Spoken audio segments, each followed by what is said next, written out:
Good evening, everybody. My name is Julian Myers-Szupinska. I am, among other things, associate professor in the graduate program for curatorial practice and the senior editor of The Exhibitionist. And it's my great pleasure and honor to welcome you tonight to Tarek Elhaik's lecture performance titled Raw Nerves. This is the second lecture in the graduate lecture series this fall. Titled Sound and Vision, this series sets its task as examining the rich landscape of contemporary music and sound art. Its future installments include Marina Rosenfeld and Christoph Cox and Gita Dial.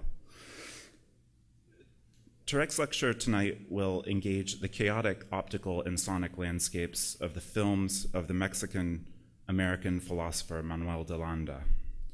De Landa is best known for his wild combination in writing of theories of technology and science with the philosophy of Gilles Deleuze and Félix Guattari. In books like War and the Age of Intelligent Machines from 1991 and 1,000 Years of Nonlinear History from 1997, these were books that meant a lot to me as an undergraduate and graduate student. The films Tarek will discuss tonight come from an earlier moment in De Landa's story. They were made in New York City from 1975 to 1982, some of them for his coursework in film at the School of the Visual Arts. And this moment was concurrent with and speaking to the developing no-wave movement in art, performance, and music. Preserved and restored by Anthology Film Archives in 2011, these challenging films, for decades only sort of a rumor, have come hurtling back into public consciousness. So the convention for such introductions as I'm giving now is to present the speaker's qualifying information, to frame his or her being, to account for what he or she is, what he or she works on, and where he or she has appeared or will appear. Tarek, his biography tells us, is an anthropologist, is a film curator, and is a professor of media and culture at San Francisco State, San Francisco Treasure. He works on transnational avant-gardes, film, and curatorial practice. He is working on a book called The Incurable-Image that will appear on Edinburgh University Press. As part of a curatorial team, he is working on the Getty's next installment of Pacific Standard Time, a massive cross-institutional exhibition program surveying Latin American art, architecture, media, and culture. These are the facts, though, as Ursula Le Guin reminds us in The Left Hand of Darkness, facts are no more solid, coherent, round, and real than pearls are. And facts are not what I want to speak with you about tonight. Rather, I want to tell you how it feels to talk with Tarek. To talk with Tarek is to move quickly among different frames of reference, from anthropology to psychoanalysis, to politics, post-colonial theory, and film. Constantly using one frame of thought to challenge another one's limits and presumptions before shifting terrain again. To talk with Tarek, and I can't divide Tarek up from his partner Fiamma and his son Sammy at all. To talk with Tarek and his family is never only about the subject at hand, but also about one's complicated place in relationship to it. Method, how we should think about works of art and historical events, is always on the table. But all this is still too dry a description. Let me put it differently. One habit of our conversations is to wish for and to imagine a sort of utopian critical institute in which such transdisciplinary questions and conversations happen as a matter of everyday life, and to reflect on the possibility and impossibility of such conversations in our lives as they are. And how does this feel? It feels a little like certain drugs feel. Intoxicating, a little disorienting, in a mostly pleasurable way. To talk with Tarek is to enjoy the poetic intellectual agitation of one's entire being in the world. To talk with Tarek is to find oneself somehow talking seriously and theoretically about a performance by the punk band The Cramps at the Napa State Mental Hospital. And this actually happened. Some of us were there. It is suddenly to find yourself, that is, in places that you could never have expected when you woke up that morning.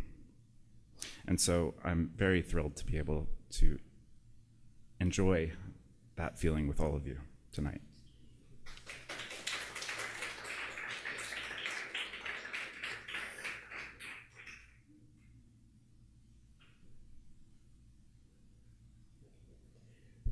Thank you so much, Julian, for the very, very generous words of introduction. I hope I can be worthy of them. The feeling is very much mutual. Thank you, Lee, for the invitation to participate in, to give this talk and to participate in the Sound and Vision series. And in fact, this is going to turn out to be more of an animated lecture or an animated seminar rather than a lecture performance, for reasons that I will explain. And animation is, in this case, makes more sense given the kinetic and moving image nature of the material I will be talking about. Animation also in the sense that it is an attempt to capture the motion of a thinker's thought. De Landa's fascinating and unruly body of work, his production of images for thinking about the intimate relationship between contemporary science, philosophy, and technology, and indeed his radical move away from culture studies. And this is something that I find extremely interesting. There's a tension between science studies and culture studies, almost an annihilation of the concept of culture in his work that has been very attractive to me. Finally, animation, because the word has an intimate relation to my ongoing project, which I am calling an anthropology of spiritual automata. It's a spiritual automata or spiritual automaton is a term that was coined by Gilles Deleuze as a way of expressing his discontent with the film theories of spectatorship and the psychological uses of the cinematic apparatus very much in vogue during the 1970s. The spiritual automata in Deleuze takes various aspects that are too complicated to summarize today, but it is a consequence of his desire to formulate a new mode of production of unconscious, politics of the unconscious.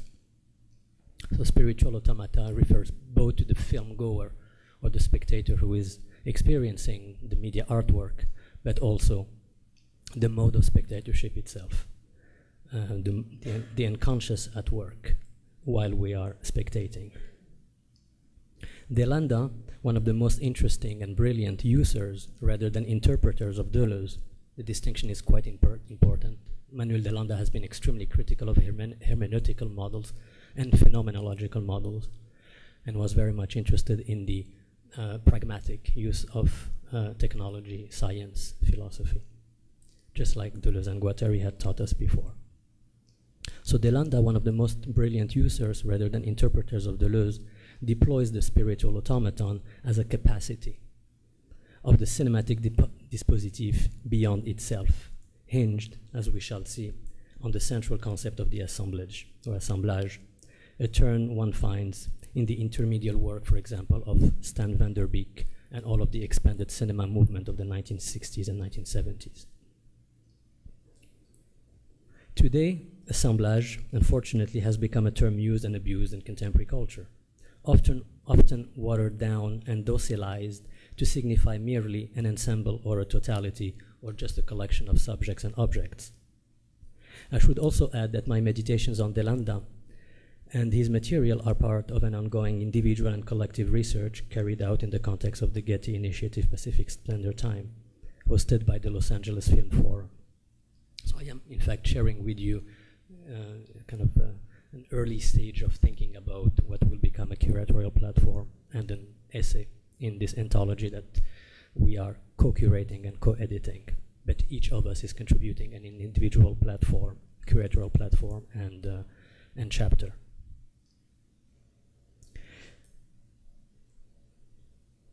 And I'm calling my essay Expanded Cinema, Expanded Anthropos. I'm very much interested in how De Landa thinks about the spiritual automaton as something that enables us to think in anti-humanist, perhaps, and even post-humanist terms, to such an extent that it remediates the very figure of the human, or the anthropos, right? So I am, in this sense, not an ethnographer. I'm more of an anthropologist, and my understanding of anthropology is the anthropologization of philosophy itself, the birth of the human sciences, of which I am, for better, for better or for worse, a kind of a child. That's my homeland to a certain extent. De Landa is a pioneer in this sense, with predecessors like Jodorowsky, Jean-François Lyotard, Guy Debord, Raoul Ruiz, who practice what we today call cinema philosophy or film philosophy. By working between science, philosophy, and media arts, De Landa is quite an appealing figure that migrates back and forth between academic and non-academic worlds, that links two distinct but resonating creative acts at the margins of the bread and butter of institutional border patrolling. The university, the museum, all of these institutions are obviously dealing with these questions. And Manuel De Landa has really managed to move between these worlds in quite eloquent ways, always with a great deal of rigor. De Landa is a film artist and philosopher of assemblages who today refers to his current digital analog hybrid work through the motto that algorithms are the soul of software and computers. It is there where we will find our souls too. Assemblage work and thinking through assemblages is a different point of departure than the common concepts of culture or society, or perhaps even the concept of the subject. De Landa thus reconstructs Deleuze's singular ontology of assemblages by reassembling in his own way the creative acts that link in different forms the disciplines of philosophy, science, and media arts. I in fact saw De Landa speak for the first time here in CCA in 2000. Different room that had almost a kind of smooth space structure. I don't know if that theater still exists. But so yes, I was immediately captivated by both his singular lecturing performative style and his response to a member of the audience who asked, what might Gilles Deleuze think of Walter Benjamin? Very respectfully, yet straight to the point, he hesitated and respectfully said, if I do recall, that perhaps Benjamin is too historical and too melancholic for Deleuze's taste. De Landa was not insulting Benjamin. De Landa was just reflecting on the affective dispositif that is very much at work in our thought processes. De Landa was not suggesting that the historical vector of life was not present in his work or the work of Deleuze and Guattari before him, but he simply reminded us that Deleuze and Guattari saw history as the playground for experimentation, and that experimentation ultimately gets us out from history, not through some progressivist version of innovation that fetishizes the new, but as the task of unleashing what Deleuze calls the non-organic powers of life. This could take the form of cinematic images, or it could take the form of new images of thought, or new formulations of the link between ethics, politics, and the late 19th century concept of vitalism. How does one conduct one's life in the techno-cultural landscape? De Landa's assemblage theory, immodestly called a new theory of society, is a call to cultivate a way of living life that is utterly attuned to non-anthropocentric and pre-linguistic elements. This is a battle that Deleuze and Guattari have been waging since the late 1960s, early 1970s. It is also a way of life in which we have long sold our souls to the devil of capitalism, and therefore our only joy resides in inventing techno-animated forms of life, whose soul has long left the building, that is to say, has long left the decrepit human figure and its organism, a techno-animated form of life that indeed accelerates our escape from the dualist and idealist notion of a soul inherited from Plato. Materialist and realist in the very specific sense that it is no longer a question of an Aristotelian hylomorphism in which forms endows inner matter with life, or that realism is some vague notion of anti-life, or that realism is some vague notion of anti-abstraction or anti-intellectualism. De Landa's is materialist and realist in that his philosophy enriches the actual with the plane or the cloud of the virtual. Plus, and I insist on this point, and this is what is often forgotten with hasty uses of Deleuze or De Landa's terminology, that there is a very difficult passage between the actual and the virtual, what Deleuze and Guattari called the work and the task of counter-actualization or contre-effectuation. So materialist and realist, De Landa's films and work in general are a strange, polychromatic hybrid of neo-noirish thriller and Jodorowskian psychedelic and shamanistic cinema. Robert Aldrich's 1955 classic Kiss Me Deadly is often cited as a reference. There's a beautiful article that Jonathan Rosenbaum wrote on Manuel De Landa's work, in which he talks about this particular reference.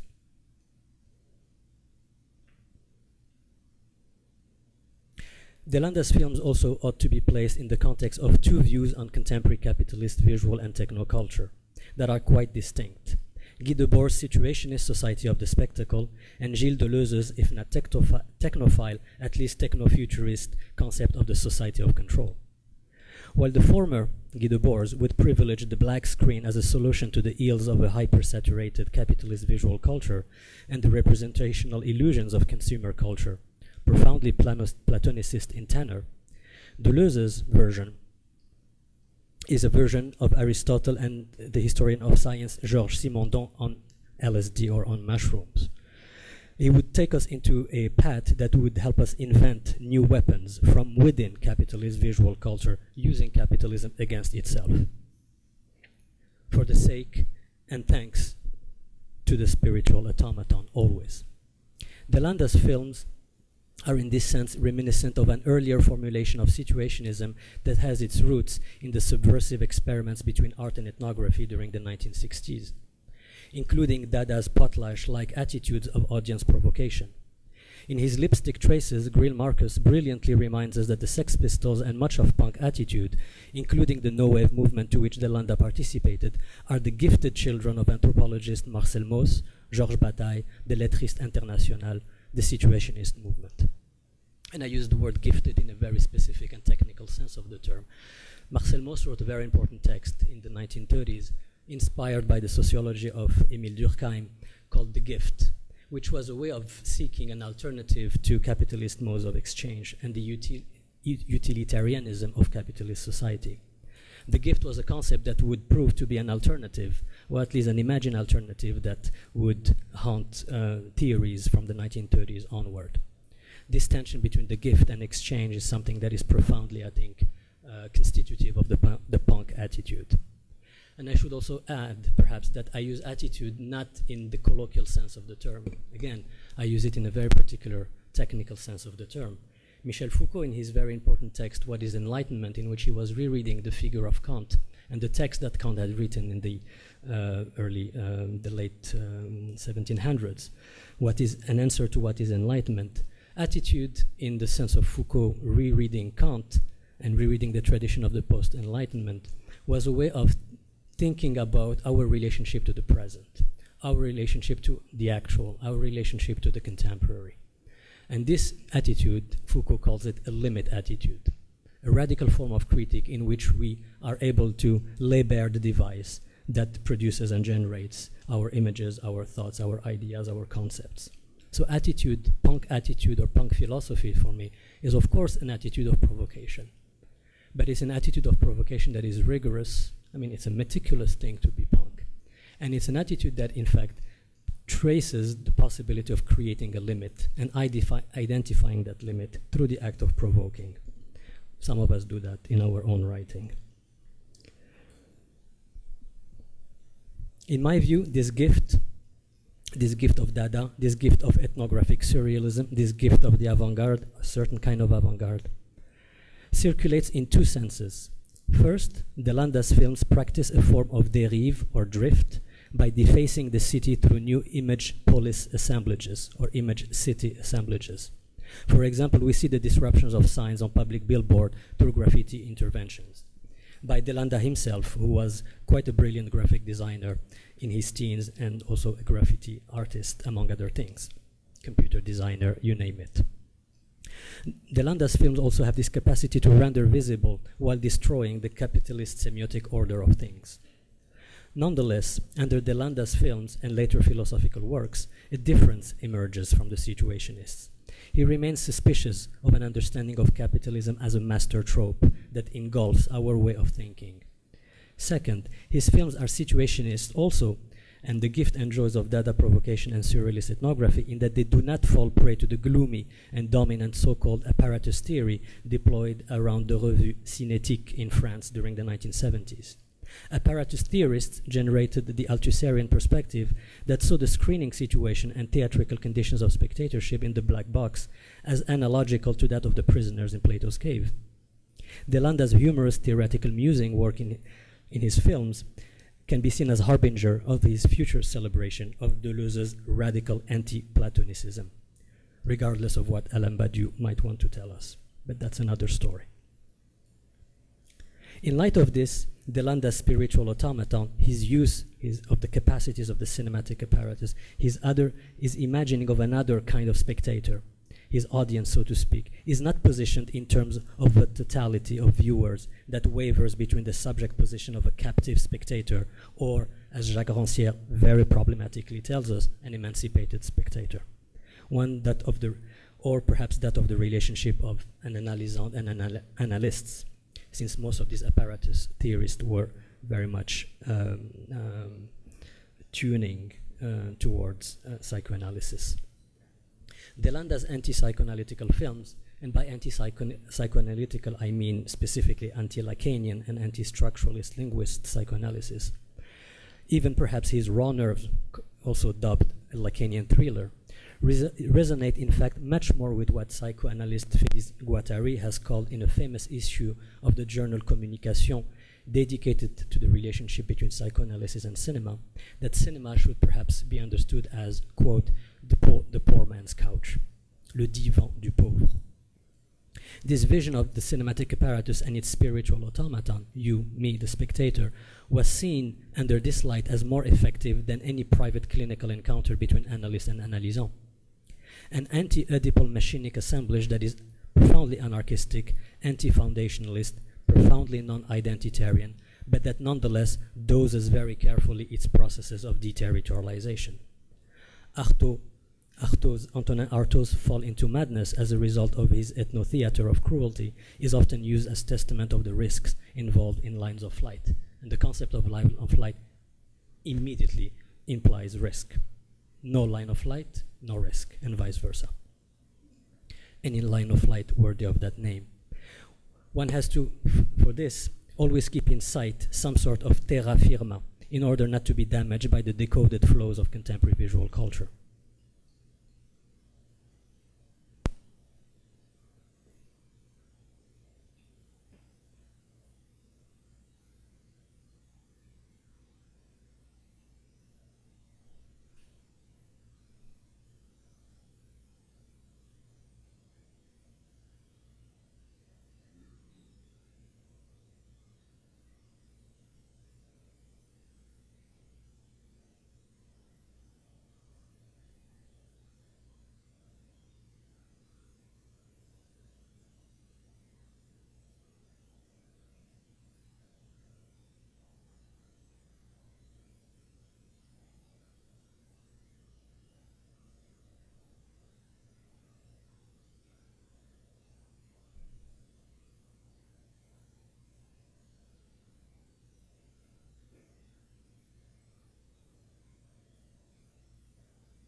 One of the sentences from the film, for example, reads, "Unconscious desire expresses itself through gaps in the flow of language, slips of the tongue, lapses in memory, dream jokes, graffiti, transgressive eruptions of humor, opens up gaps in the perverse body of the city, so unconscious desire can burst out and short-circuit the system of meaning, unplug your orgasm from the machine use, illegal surfaces for your art, let the slang of your drives drive language crazy."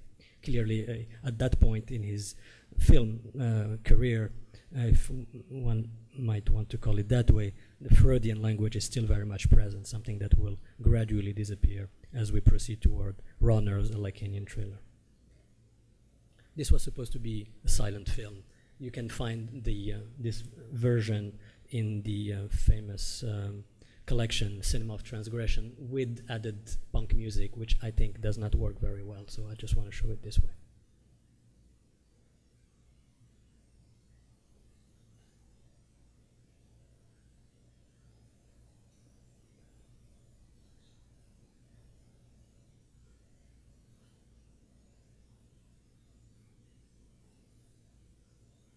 De Landa also observes about this film, the space of cinema is alive. It has its own body, a very wet body, very different from the dry, desiccated structure which semioticians and philosophers of language would want us to believe it has.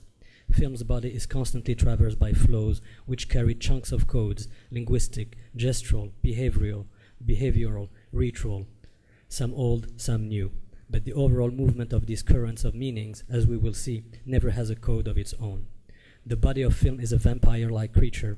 It lives on energy, energetic language, which is reminiscent of Freudian psychoanalysis. It lives on energy expended by the audience in exercising the information processing skills necessary to understand the plot, skills that range from the simple detecting of regular patterns to the complex drawing of logical inferences. The movie creature seduces the audience, elicits its labor, and thus keeps itself alive.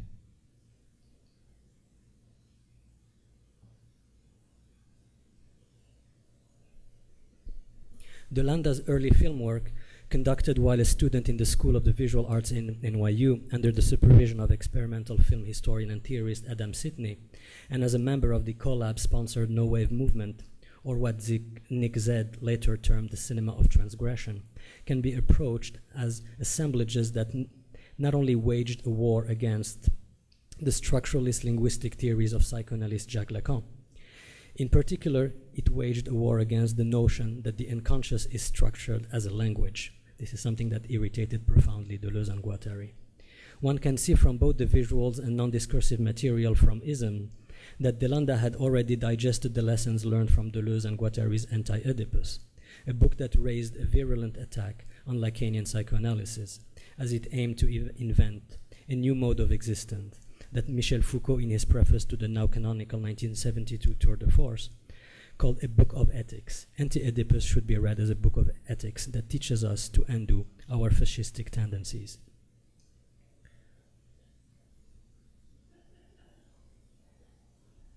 So, now, reading from Foucault's. Playing a modest tribute to St. Francis of Sales, one might say that Anti-Oedipus is an introduction to a non-fascist life. This art of living, counter to all forms of fascism, whether already present or impending, carries with it a certain number of essential principles which I would summarize as follows if I were to make this great book into a manual or guide to everyday life. Foucault. Free political action from all unitary and totalizing paranoia. Develop action, thought, and desires by proliferation, juxtaposition and disjunction, and not by subdivision and pyramidal hierarchization. Withdraw allegiance from the old categories of the negative, the law, the limit, castration, lack, lacuna, which Western thought has so long held sacred as a form of power and an access to reality. Prefer what is positive and multiple, difference over uniformity, even difference over diversity, flows over unities, mobile arrangements over systems. Believe that what is productive is not sedentary but nomadic. Do not think that one has to be sad in order to be a militant, even though the thing one is fighting is abominable. It is the connection of desire to reality and not its retreat into the form of representation that that possesses revolutionary forces. Do not use thought to ground a political science in truth, nor political action to discredit as mere speculation a line of thought. Use political practice as an intensifier of thought, and analysis as a multiplier of the forms and domains for the intervention of political action. Do not demand of politics that it restores the rights of the individual, as philosophy has for too long defined them. The individual is the product of power. What is needed is to de-individualize, depersonalize by means of multiplication and displacement, diverse combinations. The group must not be the organic bond uniting hierarchized individuals, but a constant generator of de-individualization. And above all, do not become enamored of power. It could even be said that Deleuze and Guattari care so little for power that they have tried to neutralize the effects of power linked to their own discourse. Hence the games and snares scattered throughout the book and the screen, rendering its translation a feat of real prowess. But these are not the familiar traps of rhetoric. The latter work to sway the reader without his being aware of the manipulation, and ultimately with him over against his will. The traps of anti-Oedipus are those of humor. So many invitations to let oneself be put out, to take one's leave of the text and slam the door shut. The book often leads one to believe it is all fun and games, when something essential is taking place, something of extreme seriousness. The tracking down of all varieties of fascism, from the enormous ones that surround and crush us to the petty ones that constitute the tyrannical bitterness of our everyday lives. From this perspective, fascism was understood not only in historical terms, but also as an extension of William Reich's notion that we desire and seek our own submission to a master and leader. De Landa's ism and later Ronner's are visualization of anti-Oedipus, this magnificent book of ethics, of that desire to the very molar forces and dominant modes of subjectivation at work under the reigning capitalist order of things. Rather than seeking a moralist position of externality, the naive hope perhaps for a space outside of capitalist forms of exchange by privileging what we call today social practices, De Landa's films animate the socius through all sorts of techniques and kaleidoscopic range of optical printing generated textures and distorted electronic sounds. They animated the belief that rather than seeking a cure or alternative modes of accessing the real, for example, the curative means of the aesthetics and politics of flower power or dropping out, one had to take the bull by the horn and use capitalism against itself, and frame cinema and its spiritual automata as if it were a poor man's couch. This is an expression of Felix Guattari, as I was saying, a poor man's couch that would not jettison the very theatricality and spectacles generated by capitalist mass culture, as Debord had lamented in his cult book. And I would like to read a passage now from The Poor Man's Couch. This is published in a series of essays that were written by Guattari. Let's not forget that Guattari, his anti-psychoanalytical rage was actually framed through psychoanalytical mean. He was he continued to practice as a psychoanalyst for the rest of his life, a practice that he would call schizoanalysis. So Guattari, considered from the standpoint of unconscious repression, first the essay starts with a quite interesting sentence. Psychoanalysts are always a little suspicious of film. This is how the essay begins. Or rather, they have always been attracted to other forms of expression. But the reverse is not true. The covert advances of film into psychoanalysis have been innumerable, beginning with Mr. Goldwyn's propositions to Freud, $100,000 to put the famous loves on the screen. Considered from the standpoint of unconscious repression, the cinematographic performance and the psychoanalytical performance, the analytical act, perhaps deserve to be compared. For too long, Belle Epoque psychoanalysis has persuaded us it was liberating the instincts by giving them a language. In fact, it never intended loosening the vice of the dominant discourse, except insofar as it reckoned on achieving even greater success than ordinary repression had ever done: to control, to discipline, to adapt people to the norms of a certain type of society.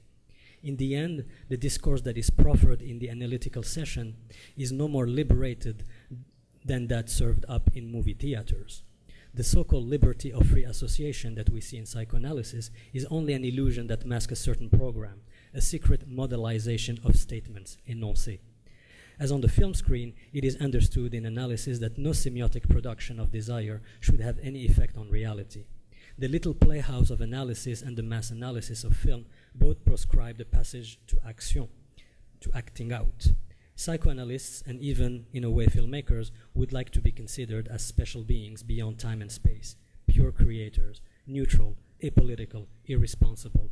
And in a sense, they may be right. They hardly have a hold on the process of control in which they are the agent. The grid of the psychoanalytical reading belongs today as much to the analyst as to the analysant. Both cinematic language conventions and the dominant visual culture of capitalism were to be disarticulated hand in hand, De Landa wants to tell us in his films, learning the lessons from Guattari and Deleuze.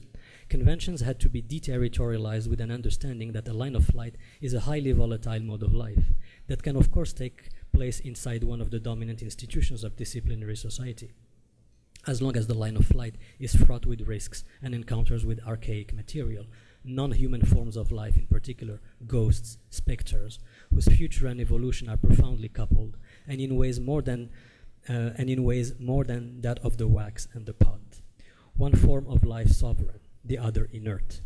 They are above all not generated by repressive mechanisms, but that when the master faces the surviving forms, it is a sign of his doom. Now I'm going to show little excerpts from Judgment Day, which is a quite loud piece that stages a mise en scène of cockroaches meeting with their masters, but as an archaic survival form that never disappears.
In De Landa's films, as in his writings on Deleuze, the unconscious is machinic, productive, filled with non-human forms, and above all, it is not structured like a language. It does not proceed negatively through subtractions or derivatively by an irreversible relation to previous sequences and series. The unconscious might be the outcome of the world of culture for Derridians and linguistically, psychoanalytically oriented thinkers and film theorists, but in the Deleuzian world of De Landa's films, it is the outcome of a constructivist aesthetics and the work of assemblage, assembling material for a spectator that is neither captive nor emancipated. This assemblage work, as Paul Rabinow calls it, takes us on a series of shortcuts and detours across the world through another figure of the human, what I would like to call, at this point, provisionally an expanded anthropos. If De Landa's sounds and film and visions index something, they are, after all medium specific, shot on and making us experience the full range of the capacities of celluloid, Super 8mm and 16mm formats in particular. De Landa's films index, in fact, a breakdown not only of 1970s film theories and linguistic structural psychoanalysis, but the very concept of society itself and its attendant set of oppositions: exchange, gift, society, individual, passive, active, captive, emancipated, oppressed, liberated, and so on. Of course, this was not a call like Thatcher's, who famously claimed that there is no society, only the family. Building in particular on the idiom of sound technology and technological equipment, the synthesizers in De Landa's films parametrize or modulate attributes. De Landa's anti-Oedipal films are very much a mode of synthesizing tensions between so-called French theory and the global political economy that had rendered New York's downtown areas and Lower East Side in particular into laboratories of unruly cinematic experimentation. These films have, in my view, important lessons to teach us. Indeed, the ethical and political implications of De Landa's reconstruction of Deleuze and Guattari's assemblage theory and their anti-Oedipus monograph, the critiques of anthropocentrism, the production of recalcitrant forms of inquiry, and also the disarticulation and perhaps even a bidding farewell to concepts such as society and culture. De Landa, in his own words, is extremely skeptical and in fact quite reticent to what he calls the organismic metaphor, or metaphors that begin with the social organism. Finally, I would like to suggest that there's at a certain point, Manuel De Landa stops making films around 1982, as Julian suggested. And he abandons filmmaking in a very particular moment. And this is really a speculative kind of statement that I'm making at this point, but I think it would not be unfair to compare Manuel De Landa's abandoning of filmmaking altogether to perhaps Duchamp's abandoning of painting and making ready-mades.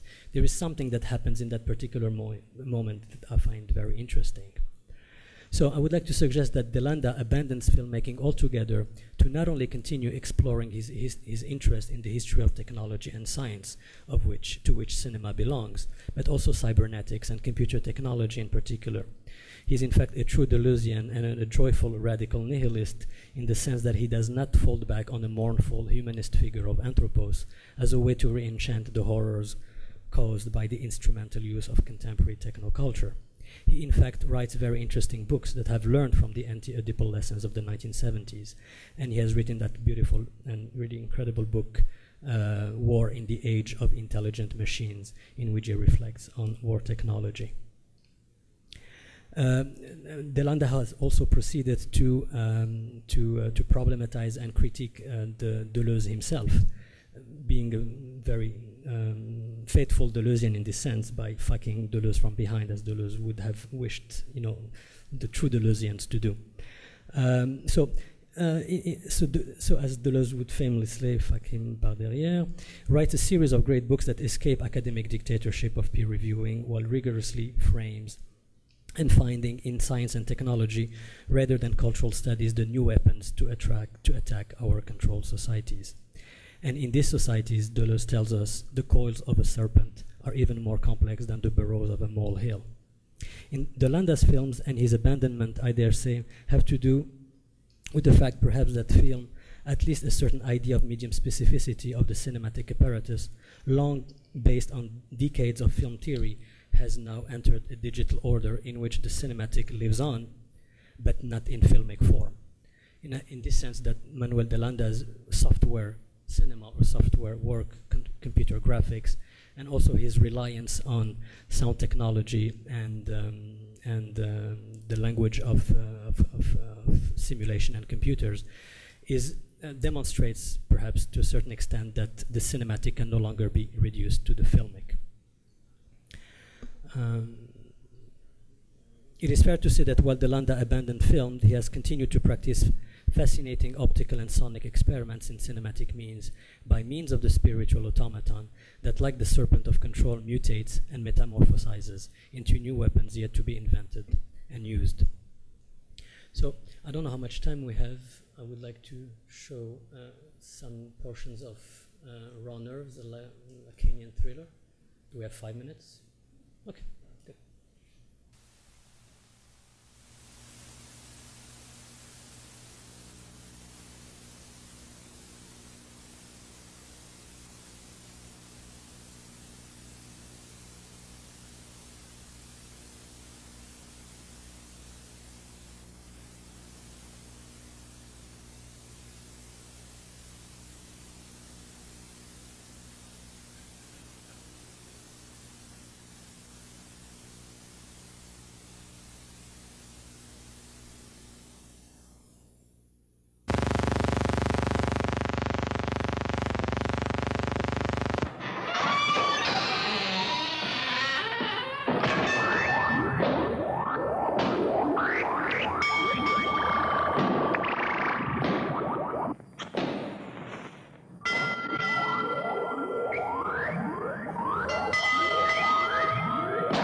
Something's wrong upstairs. Let's go.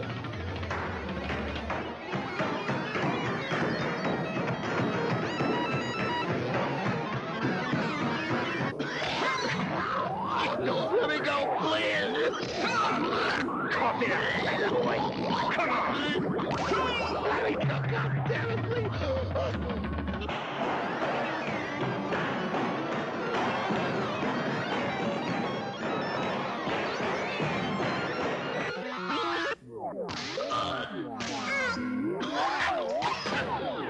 I don't know nothing! Okay, fat boy. Spill those beans, or I'm gonna stomp you so hard your guts are gonna ooze out.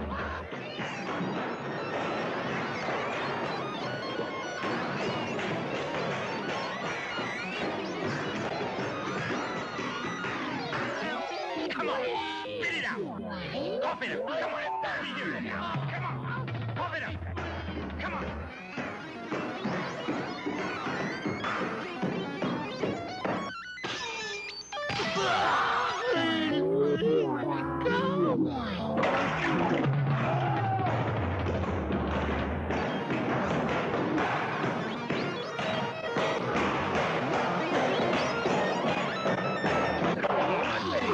Spill the beans. I don't know nothing! Bags, slob.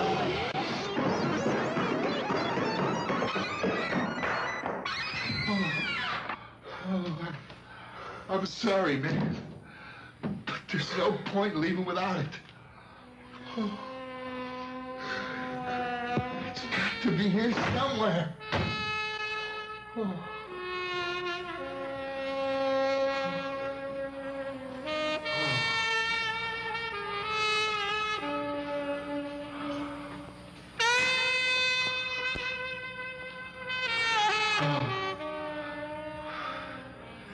I must have left it in that dinky cubbyhole I call my office.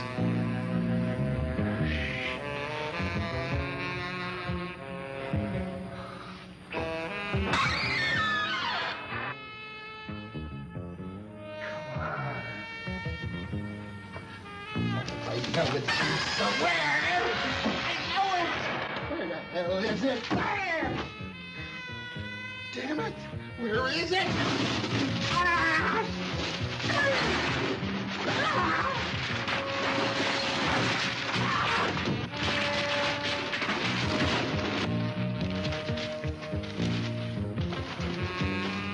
Take a look at the closet, will ya? Sure, pal.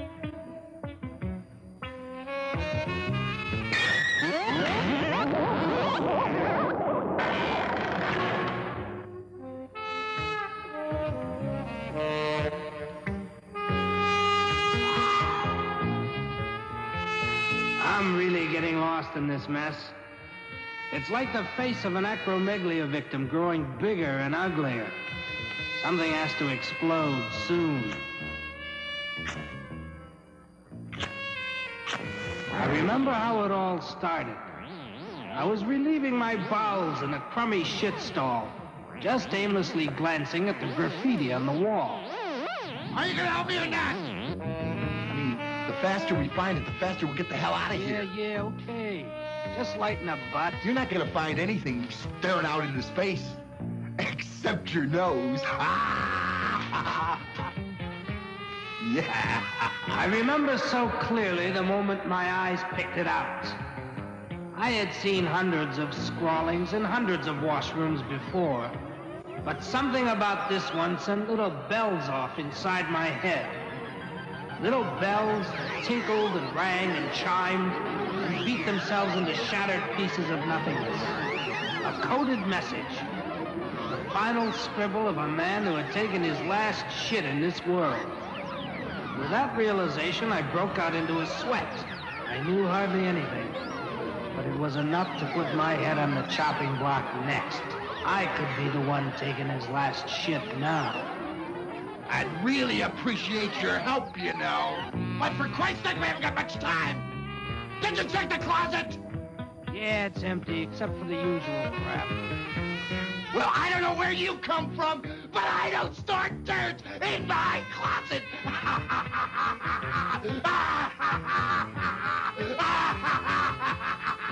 It's getting hotter, this stew, and I am holding the handle. The men's room door creaked open.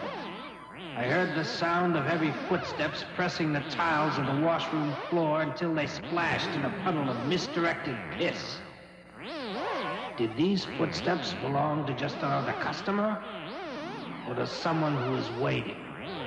Who thought I might see the coded scribbling and might just be clever enough to put 2 plus 2 together? I heard a fly unzipped. And suddenly... Come on! Would you move your hidey hole? I can't leave this place without it. Keep your shirt on, Chief.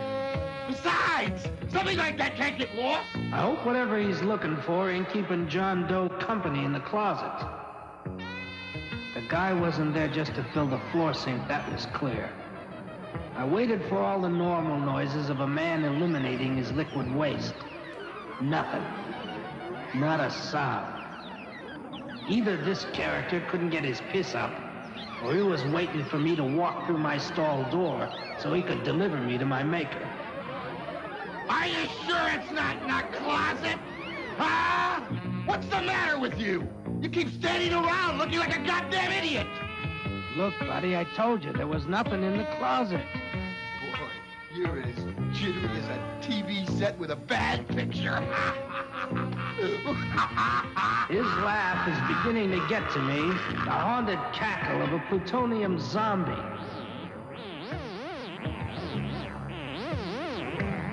Suddenly, someone else came through the washroom door. Was it someone who didn't forget how to piss, or... My ears strained for the sound my neck desperately needed to hear. Then came the sound of piss against the urinal. My boon granted. With a witness there, the slug wouldn't try nothing. I downed my flask, wiped my arse, and thanked the boy upstairs.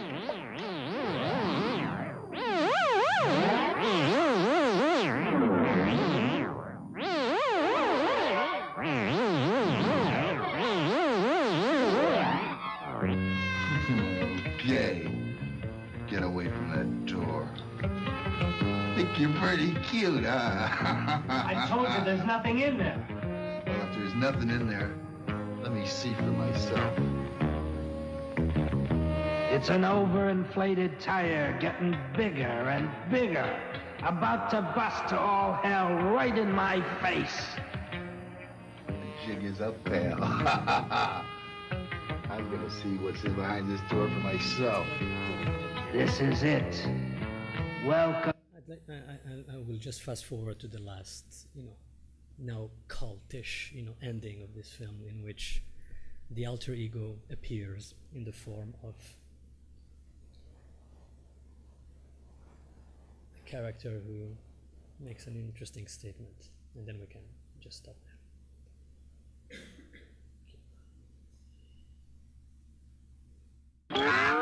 Why does he keep going? He should know I'm not ready for the last sleep. Must have doped him. Well, they won't pull this caper off. I'll find it. I'll dig up this great what's it if it's the last job I pull. It's here somewhere. I know. I can feel it in my guts eating away at me like rust on a wet razor.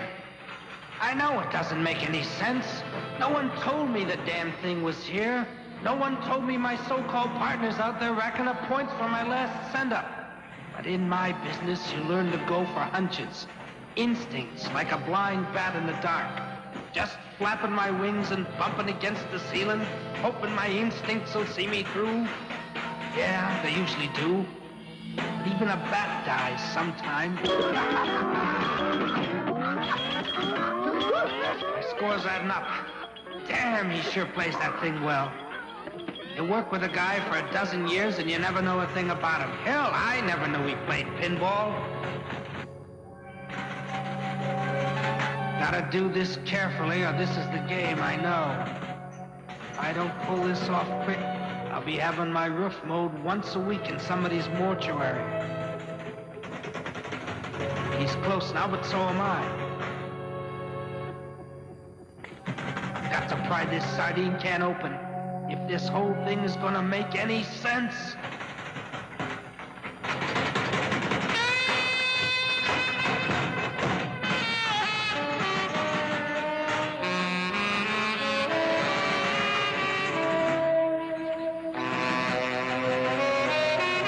This one's different from the others. Why? It's the smell, I think. It smells like death. Hey, big boy. That's ironic. Don't you think that during the whole damn movie, you thought it was your own voice? Didn't you, chump? Wait a minute, what? This can't be true. My God, you're right, woman. You know, I had the strangest feeling the whole time. I knew something sounded funny.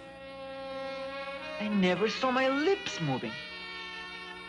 I mean, your lips. I mean, my lips. Never mind the lips, sweetie. You can forget it now. Forget it all. Just remember this before you go. Never trust the first person pronoun. Bye, sucker. You bitch. I mean, motherfucker. Okay, so on this don't trust the first person pronoun, I think we can just stop here.